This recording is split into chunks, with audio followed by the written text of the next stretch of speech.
Hey YouTube, welcome to the channel.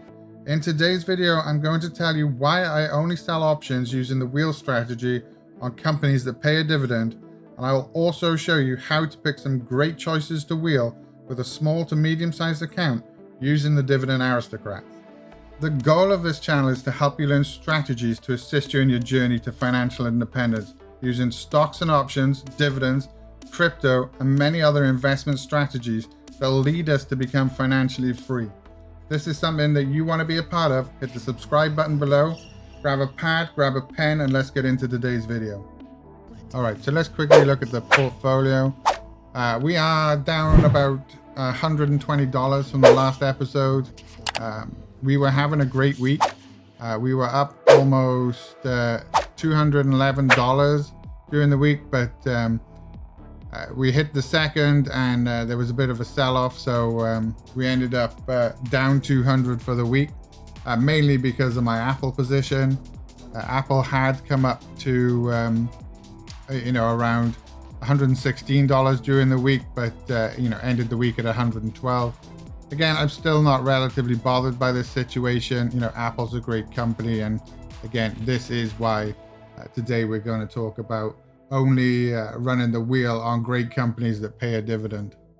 So if we want to find some companies that pay a dividend, there's probably no better place to start looking than the Dividend Aristocrats.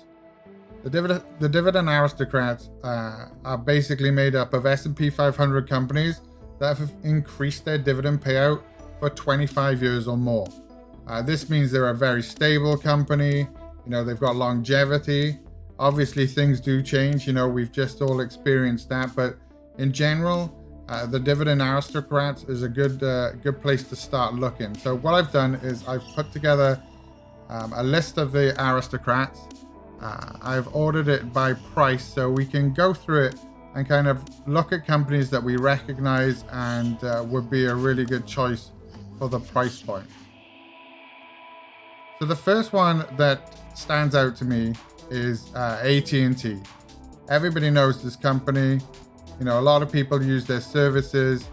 It's a well-known, really good dividend payer, and it does start us off at the sort of $20 to $30 strike price, which is a reasonably good entry point.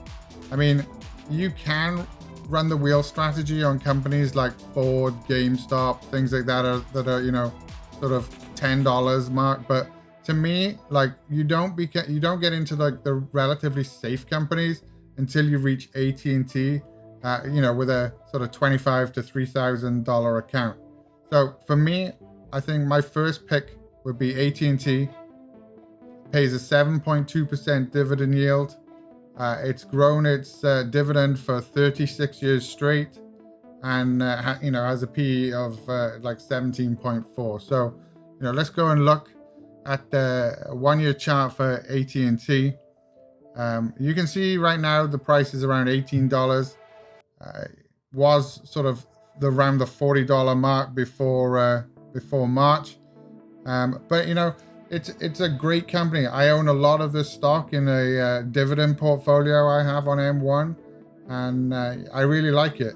So if we look at the options chain quickly, you can see expiring next week. You can get a relatively decent strike, for around the sort of $27.5 mark, and get paid like $11 in premium. It's not a lot of money. I mean, you can definitely run the wheel strategy on companies like Space, Nikola, where there's such volatility, you get really great premiums. But to me, I don't want to run on companies like that. I don't want to own those long term. If I got to sign 100 shares of AT&T, great. I love AT&T. I'll just keep collecting their dividend while I sell covered calls. If it goes above my strike price and they get called away, great. I'll start running some more puts on them. But that's the way you've got to think about this. Is do you want to end up with that company long term? Because for me, I definitely don't want to own Nikola. So that's why one of the reasons I would say if you're starting off with $2,500 to $3,000, I would start looking at AT&T first. So in the sort of $30 price range, one of the main companies that stands out is obviously ExxonMobil. They're around the $32 mark right now. Massive dividend, 10.5%. Again, paid their dividend for 37 years and increasing it every time. Their PE is around 20, so still, it's really great. Obviously, if we look at the 1-year chart, Exxon hasn't had the best year. They've dropped down considerably, and they're still obviously in a sort of secular turnaround right now. So there's not a lot of momentum in the share price. But again, it's a great company to buy, and if you can pick up ExxonMobil for $30, get paid $9 for the option to do it, that's great. You can look slightly further out. You can get paid a little more money if you don't just go for weeklies. You start looking at the monthlies or bi-weeklies too. So again, another great company around the sort of $30 mark that if I had to hold long term, I wouldn't mind. I do own Exxon in my portfolio too, so I do enjoy receiving those large dividends. Moving on from there, if we move down to sort of the $40 mark, the way I like to look at this is like, do I know the company like straight off? Like, does their name jump off the page to me, or is it something that I'm going to have to research? As I scroll through here, I don't really know what these companies do until I get to Coca-Cola. Like, obviously everybody knows Coke. It's $49, so you can safely run the wheel strategy on Coke. Coke pays a 3.29% dividend yield, grown its dividend for 58 years straight. That's obviously fantastic. The Coke brand is well established. So if we look at Coca-Cola at $50, again, they suffered too. Everybody has, but they're recovering nicely. I've been dollar cost averaging Coca-Cola all the way up to where it is right now. So my average price is great, and again, I love receiving those dividends when I hold that. So like, you can look at the options chain here again quickly. Any of these prices below the share price is a great value to pick up Coca-Cola, and you're gonna get paid for the privilege. So even if Coke is something you want to add to your portfolio, to hold long term, why not sell options on it so somebody pays you to take that privilege? I mean, if we go back to the main Coke page and scroll down, you can see that everybody is recommending it. It's a strong buy. If you hold it already, keep it. Nobody's saying sell Coke, and fair value is $54. So they've hit all their earnings. So like, Coke is currently a great price and a great company to wheel, in my opinion. Another great company around the $50 mark, which isn't a dividend aristocrat, but still a company I like, is Intel. Intel, hasn't had the best couple of months. Obviously, the chip was delayed, and that caused a sharp drop in their share price. So, again, this is another share I own personally in M1. I've bought a lot of it at the $50 mark, and I have been selling options on Intel too. So this is a great sort of tech company to run the wheel on. You can earn decent premiums as well, on Intel. Right now with my account balance, if it wasn't all tied up in Apple, I could sell 2 cash secure puts on Intel, and that's something I was thinking about once I get out of this Apple position, is not ending up in a place where all my account balance is tied up in one stock, reducing the amount of premiums I can earn.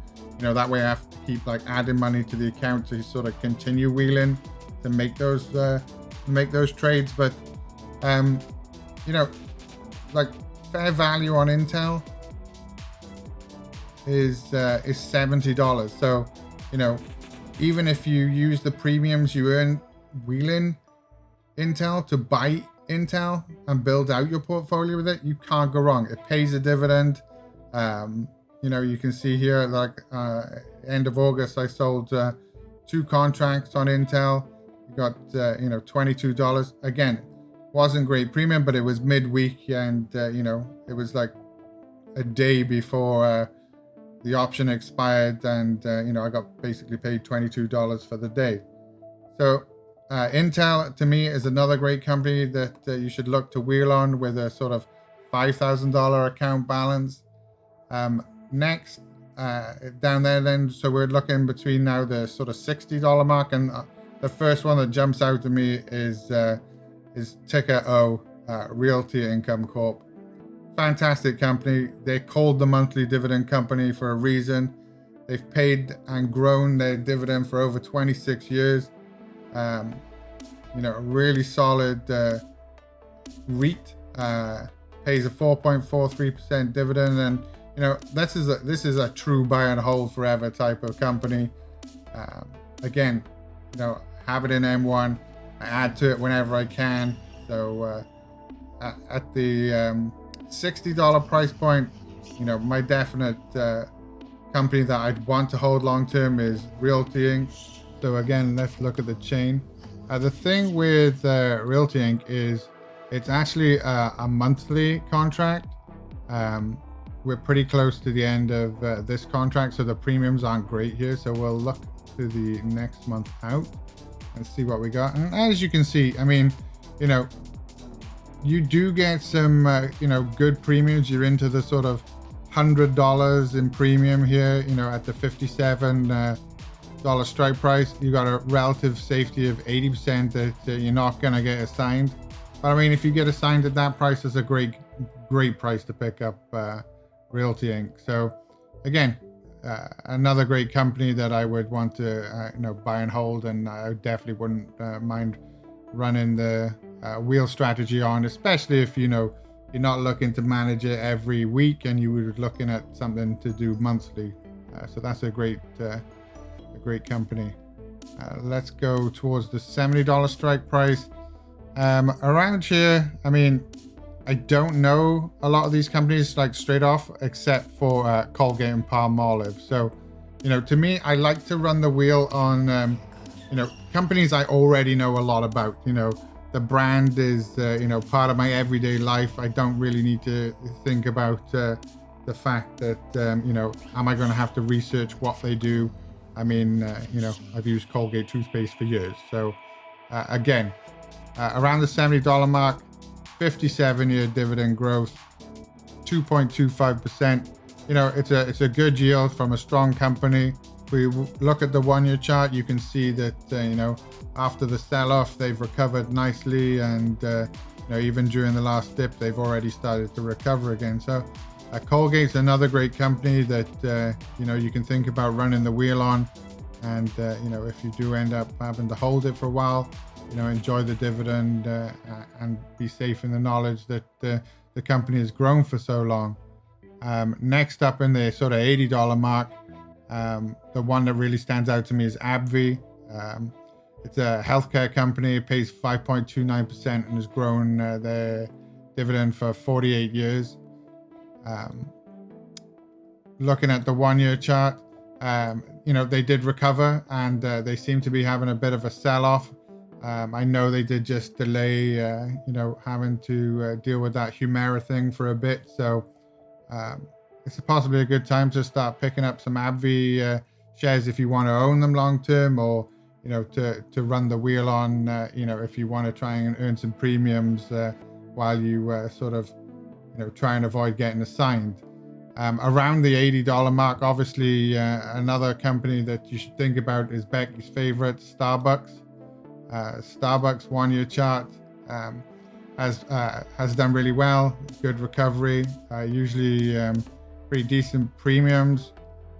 Selling Starbucks options, you can push out a week, and you can see if you want to be sort of relatively safe and play it safe, you can come down and pick up sort of $47.